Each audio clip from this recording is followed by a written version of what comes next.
Viviamo con il dolore nel cuore e con una rabbia determinata e fortissima. A nome delle donne madri di vittime di violenza maschile istituzionale denunciamo le condizioni di ingiustizia che subiamo insieme alle nostre figlie e figli da parte dello Stato italiano. Inizia così il documento che le rappresentanti di due associazioni di donne attiviste sopravvissute alle violenze di genere consegneranno al presidente del Tribunale di Vicenza Alberto Rizzo. Nel giorno dei funerali di Lidia Milikovic queste donne esprimono la loro protesta contro lo Stato e le istituzioni.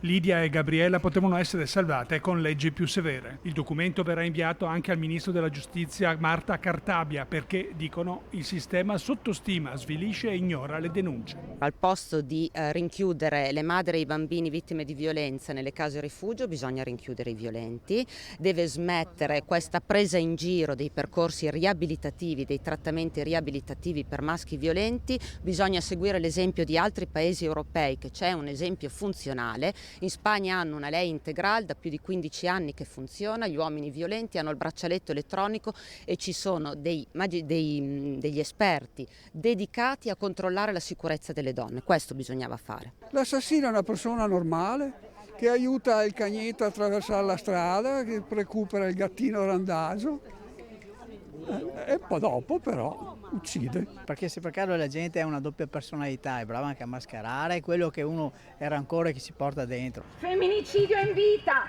dal momento che la violenza viene cancellata, ridotta a normale conflitto. I violenti li proteggete e li giustificate! Noi pretendiamo che chi ha consentito a Zatlan di massacrare due donne si assuma le responsabilità delle proprie scelte perché di scelte si è trattato e consideriamo lo Stato italiano responsabile di non avere saputo proteggere le vittime.